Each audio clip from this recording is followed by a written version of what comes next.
Hi everyone, welcome back to my channel, and thank you very much for joining me here again today, and I hope everyone is doing very well. Today we are going to talk about a case of a young girl named Micaela, and I'm not sure if everybody knows about the case of Zephany Nurse, and if you haven't and you want me to cover that case, let me know down below. But the reason why I bring up Zephany and her abduction case is because this case is incredibly similar, and these being similar because both babies were taken under the cover of darkness and left their parents in utter disbelief and immense pain. And I can't think of anything more evil than going into a hospital and taking a baby away from parents who are in this immense love bubble, who see nothing wrong with the world at that point in time, only for their world to be absolutely shattered when they return to their baby's cot. But before we get too much into this case, and with that being said, let's get into today's case. Intended for mature audiences only. Today we are heading to the Free State in South Africa to a large industrial town called Sasolburg, where a young lady named Alison and a young man named Bruce were both in the same high school. There, they started to date and continued to date until they left high school, and Bruce went on to study electrical engineering at Wits.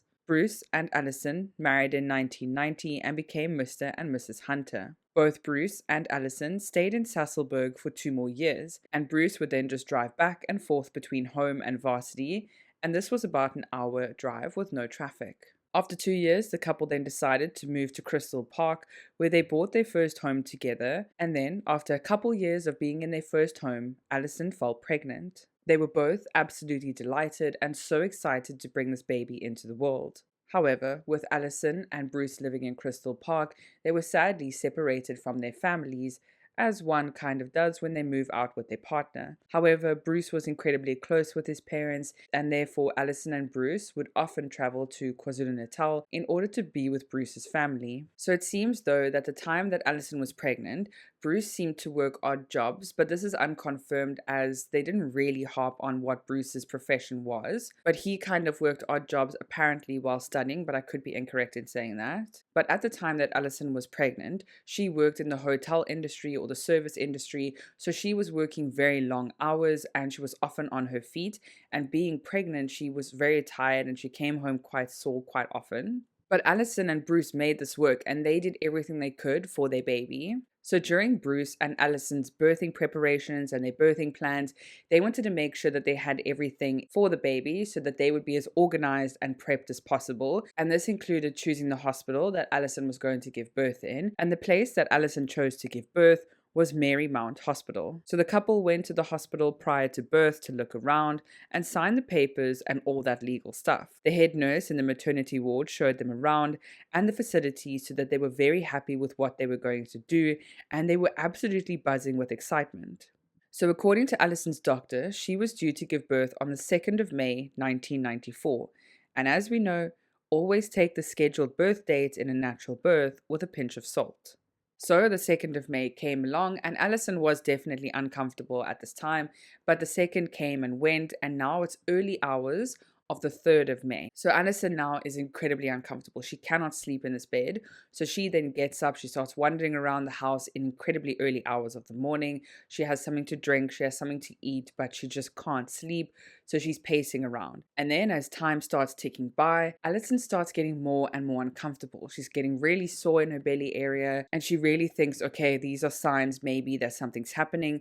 But she also didn't want to wake up her husband in case it was a false alarm, because she didn't know what to expect. At this point in time, she was a first-time mother, and she had no idea what these aches and pains meant. So she kind of just tried to let it tide over until her husband could wake up naturally. But then 6 o'clock arrived, and Alison is getting more and more uncomfortable. So at around 7 o'clock, she then wakes up her husband, Bruce, and she says, okay, we need to go to the hospital. I'm incredibly uncomfortable. So Bruce then gets up.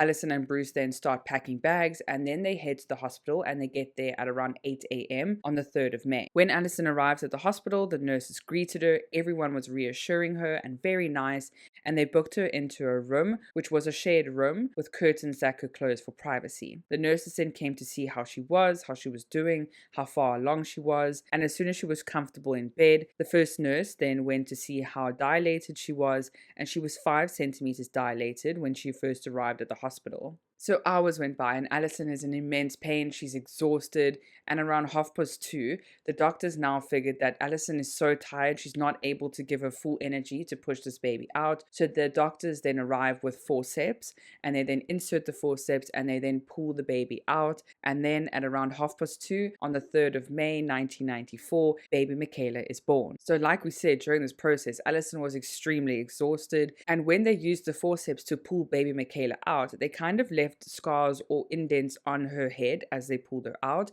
and this would be very important for later. But it is apparently not an uncommon thing. Babies will often have marks on their head when pulled out with forceps. But going back to Alison, she is still very tired. She's in immense pain. So the doctors then try and give her some pain medication, but it's a little bit too late. So she's still fully immersed in the pain, but after a couple of hours, these pain medications then start to kick in, and now Alison is incredibly drowsy. So then after Alison is given the medication, she then tries to sleep for a little bit. Micaela is then taken away and cleaned and put into her own little crib with a little identification armband or footband where they see her name and what date she was born and the time, etc. And then she's wheeled off by the nurses and put into the big nursery, which is kind of like a big room with all the babies in, where the nurses can then look after them. But I'm not sure if this still happens in hospitals today. But back in 1994, there was this room with all the babies so that the nurses can look after them, make sure that the mothers rest, and make sure that the mother and baby are safe. But now that Alison has rested a little bit, she and Bruce then head down to this nursing area, and they look through the big window and they see their beautiful baby. They are absolutely in awe of her, and they are really, really so in love. And they do this a couple of times at night, but every time they go, Michaela's just sleeping and she's just living her best life in this cot. And then quite late in the evening, they go to the window for the last time,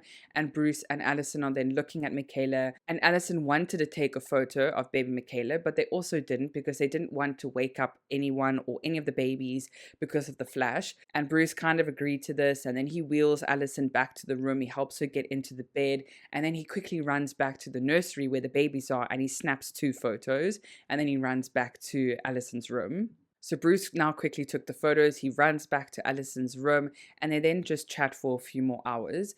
Then at around 9 p.m. that night, this random lady comes into the room, and she just like pops her head through the door, and Alison and Bruce just look at her and they're like, "Hello, how are you?" Being ever so polite. And this lady just walks in. She has a look at the bed to the right because there's another lady in there who has just given birth as well, but she's completely knocked out. She's sleeping very silently. Then she looks over at Alison and she just kind of has a look, and they start talking, and Alison's like, "How are you? Have you just given birth? What are you doing here?" And Alison assumed that this lady had just given birth because she had one of those nursing towels over her, and she was also in one of those hospital gowns. So the lady then looks at Alison and she says, "Have you just given birth?" So Alison says, "Yes, I've just given birth to a healthy baby girl." And then Alison reciprocates the question and says, "Have you just given birth?" But the lady still doesn't answer again. She's still just kind of looking around, looking at the other lady, looking at Alison, and then she kind of just turns around and heads out. So Bruce and Alison just look at each other and they think this is incredibly weird. And then they just continue to chat for a few more hours. And then Bruce says he kind of has to go. He kisses his wife on the forehead and then he heads out, and he will then see her again tomorrow morning. But as soon as Bruce then left the room, Alison was so tired from that day. She then conked out and she was out for the rest of the night. It is also important to note that Alison at this point in time was very drowsy. Remember, she had taken a lot of pain medication. She had just given birth, and so she didn't really notice this lady that much. She wasn't really paying that much attention to her physical features, but Bruce apparently was. He noticed what she looked like, and that is important probably for later. Now, I do find the next series of events quite uncomfortable and quite evil, because a woman who has just given birth, or anyone actually in the hospital, is either ill, injured, or like in Alison's case, given birth, so they are incredibly vulnerable. And what this person did next just gives me goosebumps at the fact and the audacity about what she did. And I think also it makes me uncomfortable because of how easily it could possibly happen again. I've sadly also been to the hospital a couple of times to visit my loved ones, but the ease of being able to walk in during visiting hours and just walk out is quite easy. So anybody could walk in, anyone could take whatever they wanted. I'm not being screened or touched touched for anything to check my bag, but that's besides the point. But before we digress too much, it is now the 4th of May 1994. Alison is now woken up at around 4 a.m. to feed Micaela, and she is completely in absolute bliss, holding her child and learning how to breastfeed. But she continues to hold Micaela in her arms for a couple of hours. The nurses leave her with baby Micaela, and then at around 8 a.m., Bruce arrives and he sees his wife and daughter sitting in the bed. And they just chat for a little while, they just talk, and he gets to hold his daughter as well. But he couldn't spend too long, unfortunately, with Micaela and Alison because he was expected back at work. But as Bruce kind of leaves the room, the head nurse then enters the room and just checks if baby Micaela and mom Alison are all right. She checks their vitals, she checks baby Micaela's umbilical cord, and they then have a quick chat, but then she leaves quickly because she needs to go on the rest of her round. As the head nurse leaves, this other lady then apparently walks into Alison's room. Remember, there is another lady there, but she's being wheeled in and out to go look at her baby and also go for some checkups. So at this point, Alison is alone. And so this other lady then walks into Alison's room, and Alison does notice her. She's not so drowsy anymore. And she says that this lady walks in with a type of cheesecloth looking dress. And apparently she had a badge on her as well, which looked like a nursing badge. And the lady just kind of walks in. She stands at the end of the bed. She looks at the chart. She puts the chart down. She then has a look around. And Alison's just looking at her because she hasn't introduced herself. She just walked in and looked straight at the chart. And then once the lady's done looking, she then stares at Alison and says, "Oh, by the way, she's from Red Cross Hospital, and she's here to educate unmarried women on how to bathe their babies." So she and Alison are now getting into a conversation about this. Alison's like, "Okay, that's great, but I'm not an unmarried woman. I have a husband. He'll be back later." So this cheesecloth dressed lady, she says, "Oh no, what she actually wanted from Alison was to know if they could use baby Micaela in her arms for the bathing demonstration to show the other ladies how to bath their babies." So Alison at first was like, no, she doesn't really understand why she needs Micaela. And the lady in the cheesecloth dress said that because she's still a newborn, they want to teach the ladies how to bathe a newborn. So Alison then said, okay, but maybe she could come with and she could also just watch over her baby and the demonstration. And the cheesecloth dress lady said, "Oh, no, no, don't worry about it. It'll be super quick. We'll be 20 minutes and I'll bring then baby Micaela back upstairs." And Alison was like, "Okay, but where are you going to be?" And the cheesecloth dress lady just said that she would be downstairs. They will be in a little conference room downstairs and it'll be super quick, like she said earlier. So Alison said that she immediately felt that something was not right. However, Alison said that she should have listened to her instincts, but she felt this deep sensation that she was being overprotective or unnecessary because she had just given birth to baby Micaela and there were these hormones going through her, which ladies always trust your instincts. But Alison then described that like in slow motion, she just trusted this lady for some reason, and she handed then baby Micaela over to the cheesecloth dress lady. And then almost in an instant, the lady holding baby Micaela looked at her, she then looked at Alison and then just turned around and walked out the door. No words. Then a few minutes later, another nurse popped in just to check on baby Micaela and Alison, and then she noticed that baby Micaela wasn't there. So she asked Alison, "Where is your baby?" And she said, "Oh no, this other lady took her to go to the bathing demonstration." And the nurse just looked very puzzled. She wasn't quite sure what Alison was talking about. And she said that you need to bring your baby back. You can't have her anywhere else. She's reported to be in this room, and she can only be in this room or in the nursery. So Alison got quite offended. She was like, "I told you this lady took her to the bathing demonstration downstairs." So the nurse just kind of stopped and she walked out, and then she went to fetch another nurse and brought her in and asked the same question to Alison. So Alison then repeats the same thing to these two nurses, and they still look incredibly puzzled, but they're just like, okay, whatever, maybe she did go to some bathing demonstration. Let's just leave. We have other work to do.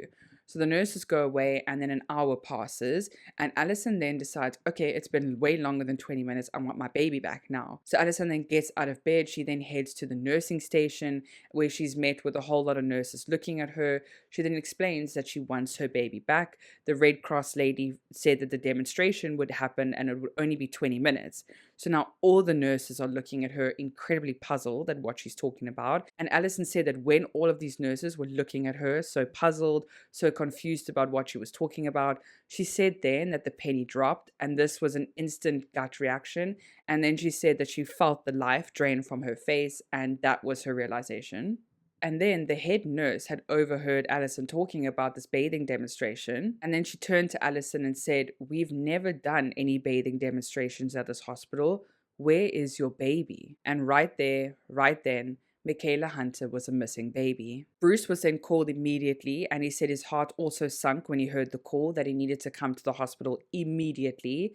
He said that he instantly felt that his wife or child had actually passed away, and this was the last thing that he ever would have thought about. But as soon as Bruce then arrived to the hospital was then put under immense lockdown. No one could enter or exit the hospital. So now the hospital is in complete lockdown. The police are called, and the police station is not that far from the hospital. It is actually quite close, but it took the police 2 hours to arrive to the hospital based on a missing child report. And when police actually even bothered to arrive to the hospital, they sent the most inexperienced police officers. And when the police officers get there, they are now met with the head nurse, who is now standing in front of Bruce and Allison, who are behind her, sobbing their absolute hearts out. They are absolutely devastated and incredibly stressed. But now mom and dad are crying behind. The head nurse is trying to explain to the officers what happened. And while she's explaining what happened, the police officers are like looking around and they're like, yeah, And then they turn to the head nurse and say, "Well, you kind of have to wait 24 hours to report a person missing." And the head nurse looks at them straight in the eye and says, "Oh, so this newborn baby got up herself, left the hospital, and decided to disappear on her own fruition?" And the police officers were kind of just like dumbfounded about what had just happened. They didn't expect any confrontation back. And the head nurse then decided that these two police officers are incredibly disorganized and not prepared at all for what the seriousness of this whole case is. And the police really could have harmed the early aspects of this investigation. So the police then look around and they're having a look, they're talking to people. It then took them 4 hours to decide that this was actually a case for Child Protective Services. So they then get on the phone with Child Protection Services, and they actually, to their own credit, get there incredibly quickly. But 4 hours? I understand what they were doing, but if they knew that this was a case for Child Protective Services a long time ago, why waste the time? And as soon as Child Protective Services arrived at the hospital, they immediately deemed this to be a missing persons case. So when Child Protective Services are walking around asking questions to people, they found out pretty quickly, and Allison was not the only mother to be asked if her baby could be used for some demonstration. Several other women described seeing the cheesecloth dressed lady, but she seemed mostly interested in boys at first. But actually, the night before, remember the night of the 3rd of May, when this random lady popped into the door, the nurses actually noticed her before, and they did confront her why she was walking around, why she was wearing the hospital gown, where did she come from, what room is she in, and she couldn't answer any of this. She just kept saying when confronted by the nurses that she's looking for someone specific. So the nurses said, "Okay, we'll take you down to reception." So the nurses then dropped her off at the reception area and left her there because they had really important work to get back to. And they didn't really think much of it either. But also, another bit of information to come out of Child Protection Services was that when they were doing their rounds, they actually spoke to a pharmacist who works quite close to the entrance of the hospital. And she said that she was late that day on the 4th of May, 1994. So she was coming in quite late at about just after 9 o'clock. And she noticed this lady really acting incredibly strangely. She said she had a massive bag on her shoulder, but she was holding it quite awkwardly, like such an awkward way to hold a bag. And she noticed that she wasn't walking down the passage in a normal, like straight way down the passage. She would kind of walk like along the wall to try and blend in a very strange way. She wasn't just walking down the passage. And she said this caught her eye, but by the time she looked at her watch again, she noticed it was 9:15 on the 4th of May 1994 that she noticed this lady. But now this abduction of baby Micaela had affected everybody, obviously, in Allison and Bruce's life. Allison was now moved to a private ward because the press who had heard about it were absolutely inundating the hospital with questions. They tried to find Allison to hear about everything, and she just wanted to rest and to find her baby. But also Bruce's parents, remember, were organizing to come down to this hospital, and they were really on their way. And as soon as Bruce's dad heard about baby Micaela going missing, when he arrived at the hospital, he actually had to be tranquilized because he couldn't cope with the news. He was shaking, he was vomiting, he was absolutely hysterical. And also, as a side note, all the money that Allison booked in order to prepare for her baby's birth had been reimbursed to her, But then on the 6th of May 1994, she was then asked to leave the hospital and to go home. And that was an absolutely devastating fact that Alison and Bruce had to leave the hospital without their baby. But when Alison and Bruce got home, they were met with a large amount of press. They were standing on their lawn, they were outside parked in the street. They couldn't even open their front door without questions being thrown at them.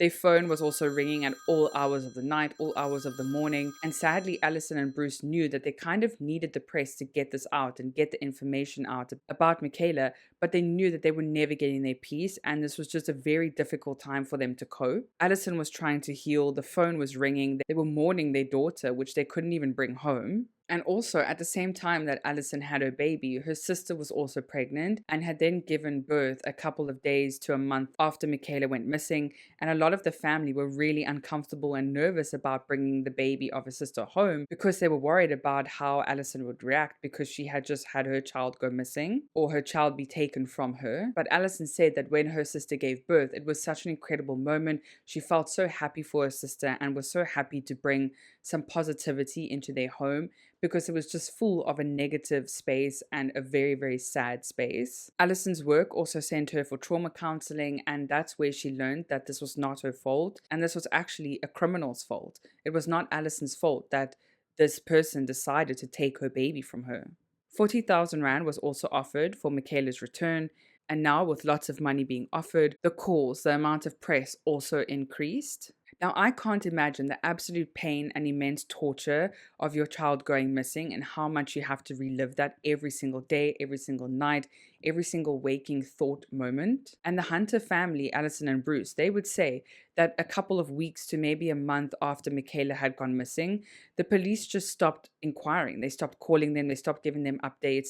And yes, this may be because there was no update to give, but they weren't giving the affirmation that they needed. They weren't giving them the comfort that they needed. So in order to combat this and to try and find help somewhere else, Alison and Bruce tried any other path that they could. And they even went to sangomas, they went to psychics.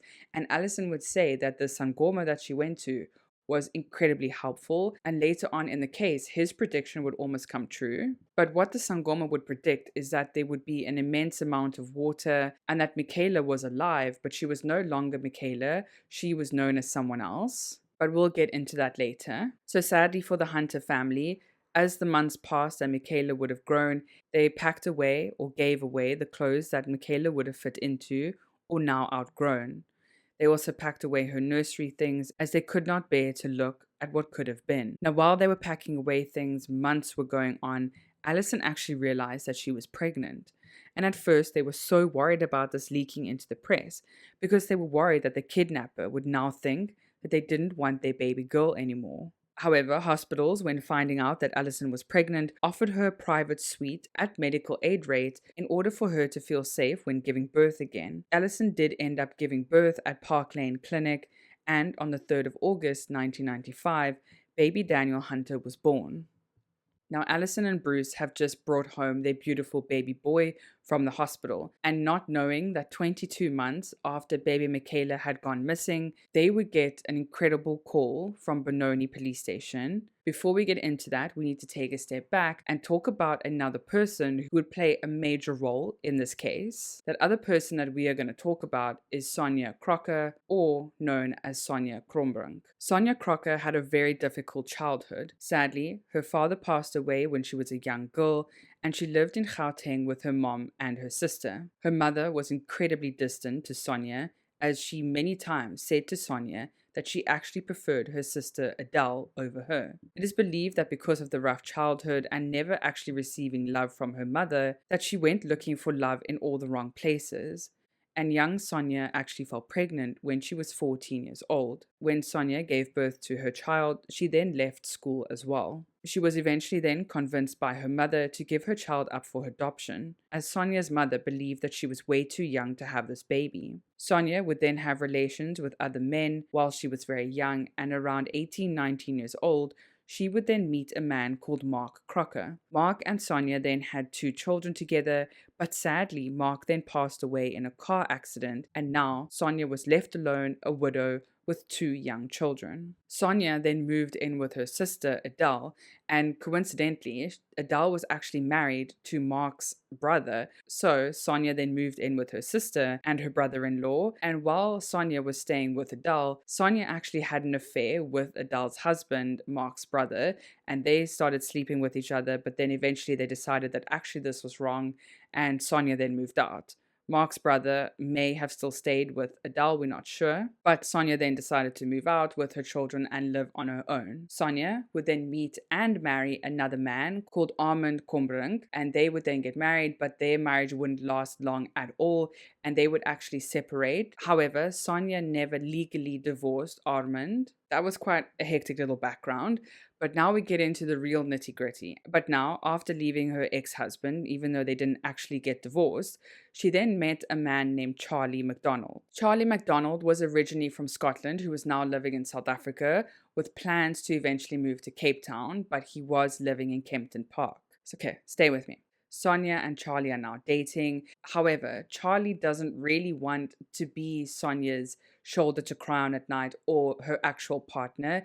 He very much loves the bachelor life, and he only wanted a very casual relationship with Sonia. He didn't want to be the father of her 2 children. However, he was still very willing to sleep with her, and eventually, with being with her, she apparently told Charlie that she was pregnant. Now, Charlie was kind of a little bit devastated by this because he really wanted to move to Cape Town, and this was not the life that he was aiming for. However, he stayed with Sonia and he really wanted to raise his baby now with all the love that he could. And then he said to Sonia, "Why don't you come move in with me near Kempton Park, and I can help you and raise your children, and we can just be together and be one big happy family." Sonia, Charlie, and the 2 children are now living with Charlie, and he also had a domestic worker who lived on the property as well. And he thought that maybe the domestic worker could help Sonia with the 3 children, well, the 2 and the 1 coming. And the reason why he asked his domestic worker to help was because Charlie now had to work a lot more jobs. He couldn't just be at home because there were now 4, almost 5 mouths to feed. But because Charlie was working so often, he was not able to go with Sonia to her scans. And Sonia would be like, "No, no, it's fine. Don't worry about it. I know you're working so hard. Don't stress. I'll go to my scans and I will just relay the information to you." So Charlie was like, "Okay, that's fine." And at one of her scans, the doctor said that she would give birth around Christmas time in 1993. So they're all expectant and happy. And then Christmas time comes around and there's no baby. Okay. So then January comes around, there's still no baby. Then Charlie notices that there's still no baby. He's like, "Aren't you supposed to be giving birth anytime soon?" And he notices that her stomach like drops. And he then asks her, "Why is your stomach getting smaller? Why is your bump now dropping?" At first, he thought that maybe the baby was like really ready to come out now, but then he noticed that the bump was getting smaller. So he confronted Sonia about it, and then she burst out crying. She was like, "I'm so sorry. I miscarried our first baby, but I got pregnant right after, and I'm still pregnant. That's why my stomach looks different. But we were going to have a baby, but I miscarried the baby." But it was like a whole lot of information. Charlie was incredibly confused. He thought that the baby was quite far along in his or her development, and that's why she had such a big bump. But she never gave birth to any baby. She just said that she miscarried. But then she got pregnant right after, so she's pregnant now again, and that's why her stomach looks slightly smaller. But now the baby was apparently due in May of 1994. So now Sonia says to Charlie that on the 2nd of May 1994, she has to head to Marymount Hospital because apparently she has to go for a checkup just before she's about to give birth. So Charlie's like, "Okay, no problem." And he asks if he must come with her. She's like, "No, don't worry. It's just a checkup. Don't miss work for this." So Sonia then heads to Marymount Hospital. She says she's going to a doctor's appointment. But then she calls Charlie a few hours later and she says, "You need to come pick me up now from the hospital. I've just given birth. I happened to give birth during the checkup. Please, can you come and fetch me?" So Charlie was quite taken aback. He's like, "How did you give birth during a checkup?" But he was just really frazzled and he just drove to the hospital quite blindly and he just went straight for the front door. When he got to the front door of the hospital, he noticed his girlfriend standing right there in the cold with baby in hand. And at first, he was incredibly angry that the doctor who just helped his girlfriend give birth let her just walk out now into the middle of the cold with a newborn baby. And Charlie then said that he's going to go confront the doctor about just letting you walk out. And Sonia was like, "No, don't worry about it. Please, can we just go home? I've just given birth. Look at your pretty baby. Like, let's just go." So Charlie then stops and he's like, okay, fine. And then they drive off. In absolute bliss, Charlie is so happy that his girlfriend has given birth to a beautiful, healthy baby girl. They then named her Shannon Allison McDonald. And this was apparently Charlie's sister's name, by the way. So because there were now 3 children and 2 adults in Charlie's house, Sonia had no choice but to go back to work, which is exactly what she did. She headed back to work maybe like a month after Micaela was born, not very long. Charlie was quite chuffed that she was going to work. It would relieve a lot of stress for him with the bills. But then he also started to notice that Sonia wanted to go out at night quite often. She was often going out with friends, and eventually it did come out that Sonia was actually having an affair. Charlie was not having any of it, and he told Sonia to leave. However, she must leave the children because he had grown really attached to these children. He absolutely loved her children and his baby Shannon. But Sonia said no, she's not leaving the children. She will leave her 2 eldest children, but she's going to take baby Shannon with her. So Charlie's like, at first, like, okay, fine, I will just come visit her. When Charlie did go and visit Shannon and Sonia and Charlie apparently got into a rip-roaring fight, and Charlie then said that he wants to take baby Shannon with him. Sonia was all too happy to just give him baby Shannon. She was like, I've had enough. Here's baby Shannon. And she apparently then signed a letter stating full custody to Charlie. So Charlie then took baby Shannon and this letter, and eventually he went to check with his lawyer whether this letter would stand up in court. For some reason, he had an inkling that something was wrong. So Charlie's lawyer then said to him, actually, Charlie, because you were never married, Sonia has no rights to just hand over the baby to you like that, and you also have no rights over baby Shannon either. You weren't married, this baby is fully Sonia's. So Charlie then said, no, but I want to have this baby. She's my baby. Sonia barely looks after her. She just leaves the babies in the cot. They're not getting any mental development. She just leaves them in there all day. So Charlie really wanted the best for these 3 kids, and he and the lawyer spent hours talking and seeing what they could do so that he could legally adopt all 3. So then he decided that he was going to call Home Affairs. Home Affairs then said, actually, we've never had any baby Shannon Allison McDonald ever reported to be born in South Africa. Charlie was like, no way. My girlfriend gave birth to her a couple of months ago. I don't understand. Then Home Affairs said, listen, go get any documents you can from the hospital, doctor's reports, anything, and we will then register you as the father and give you her birth certificate. So when Charlie actually went to the hospital as well, they had no record of a Sonia Kombrung or a Sonia Crocker ever giving birth at the hospital, especially to a baby girl named Shannon Allison McDonald. So when Charlie heard about this, he just went home and he was really mind boggled. He didn't really understand what was happening. He then spoke to his colleagues about it, and they jokingly said, oh, maybe she stole baby Micaela. And Charlie was like, no way would Sonia ever do that. He loved Sonia. He knew Sonia. He would never think that Sonia would ever do something like this. But then the more that Charlie thought about it, the more time alone that he had, the more time that he was thinking, the more he thought about baby Micaela and the coincidences. He said to himself that he's just going to go talk to Sonia. He just needs to get this off his chest. So he went to Sonia's house. They got into a rip-roaring fight again, and she denied that she would ever take baby Micaela. This is her baby. She said, you saw me pregnant. You saw me have a baby in my stomach. Why would you ever think that I would take baby Micaela? And then Charlie actually said, actually, I never saw your actual stomach. You just said to me that you were pregnant. I never went to any of your scans.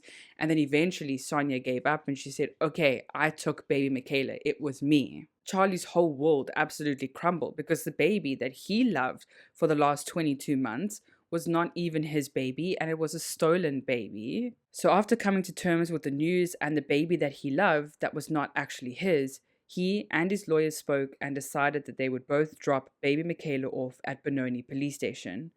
Then, at 4:30 in the morning on the 16th of February, Alison and Bruce were asked to come to the police station in Benoni. Alison and Bruce were met with such happiness, but such confusion, because they didn't recognize the baby when Charlie put baby Micaela in her arms. Charlie and Bruce then started to speak, and they both showed each other baby photos of Micaela, or Shannon, as a baby. They did look very similar, but Alison was still so confused if this could be her baby. But sadly, once again, baby Micaela was taken away by police for DNA testing, and she would then stay in foster care until it was proven who she was. The hunters also saw 2 scars on her face that made them feel a little bit of excitement because those were the scars that were in the place of where the forceps would have been. Allison and Bruce then went home, and not even 2 hours on the pouring rainy day, police then rocked up at their home, confirming that the DNA test was confirmed and that baby Micaela Hunter was home.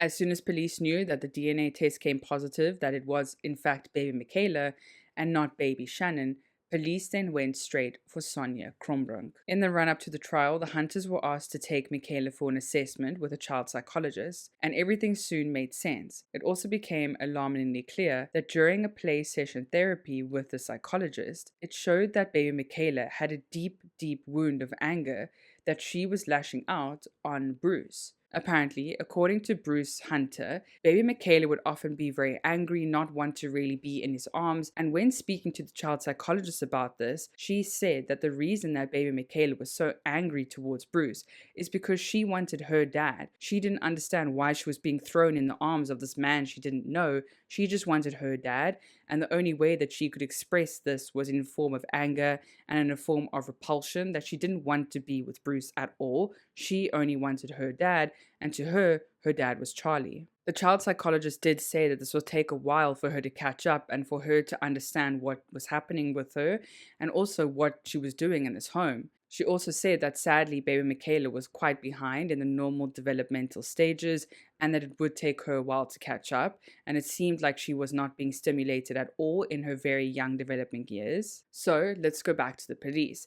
The police were trying to build a case up against Sonia, and one of the ways that they did this was that they put her in an identity parade. In this identity parade, she was identified by multiple other mothers on the day where she was running around Marymount Hospital asking them if she could also use their baby for some demonstration. Charlie McDonald was not charged with one thing, but the Hunter family and also the public could not understand how he was not aware that his girlfriend was pregnant, or not actually pregnant. But apparently some evidence would come to light regarding this, that Charlie would actually explain to the police that Sonia never let him feel her belly.